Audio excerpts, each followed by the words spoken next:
Have you ever been faced with the uncertainty of not knowing what to do with your life? When you were about to graduate high school, did your parents, guidance counselors, teachers, or family pressure you into choosing a college and then deciding what you were going to major in to pick a career that you would do for the rest of your life? If you can relate to that, then you can totally understand where I was several years ago. As a child, I was shy and reserved.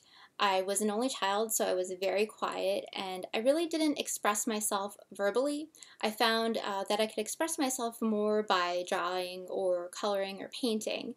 When somebody first asked me what I wanted to be when I grew up, I said that I wanted to be an artist, move to Paris, and paint the Eiffel Tower. I'm still not quite sure how I came up with that, but that's always been something that has stuck with me. So as I was growing up and in high school, and it got to that time where everybody was deciding what college they were going to go to and what they were going to do for the rest of their lives, I had anxiety. I was not sure what I wanted to do.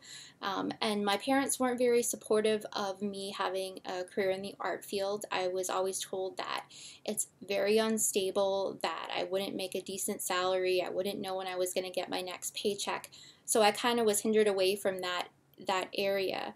And then I decided to major in computer networking and web design because that was the popular career of that time. Basically, when you graduated college, you were guaranteed a good job with a good salary. And of course, I was always taught that success equals money. The more money you earned, the more successful you were. So that is what I decided to go to school for.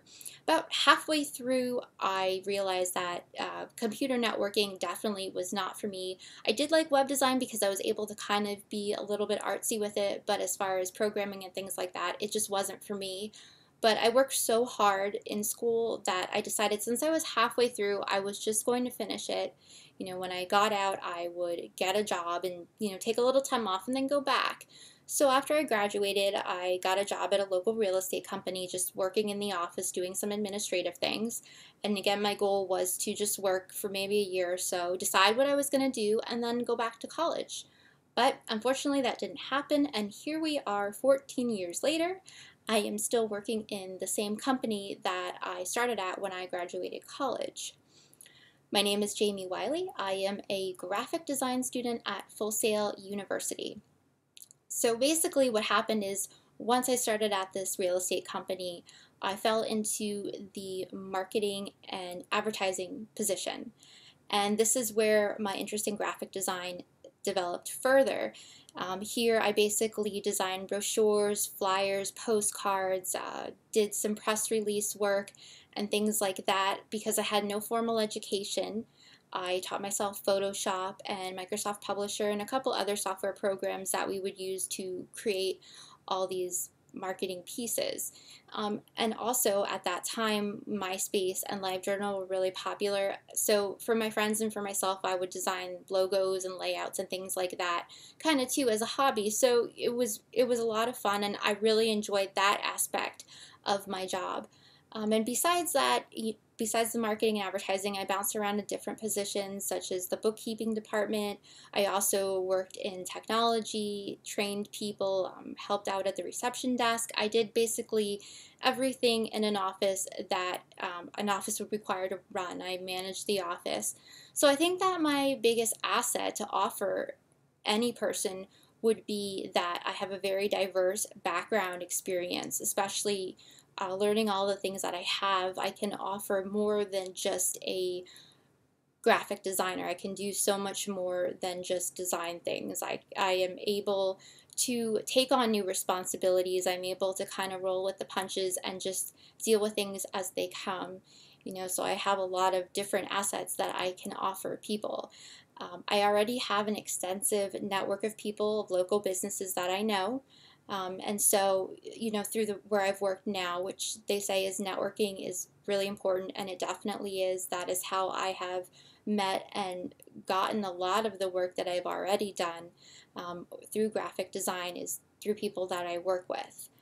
My target market is basically what I already have, local businesses and who are looking for graphic designers to do freelance work. At this point, as my skills develop, I plan to do some marketing campaigns to promote myself a little bit more. But right now, at the position that I'm in school, I kind of want to, I'm still learning some more things, so I just want to kind of hold off, and I'm doing things here and there. My goal is to eventually be able to support myself as a freelance graphic designer.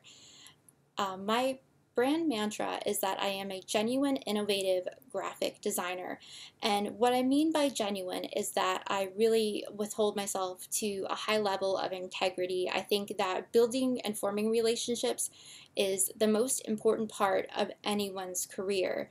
I think that developing loyalty is really important when you're working with a business. It's always word of mouth, especially, learning, working in real estate for so long. That is how a lot of people get their businesses, by referring people to another person that they have worked with, that they trust in.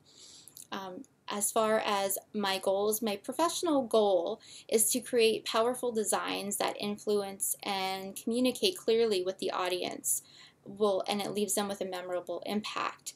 As far as my personal goal, like I said, I would like to be able to support myself as a freelancer.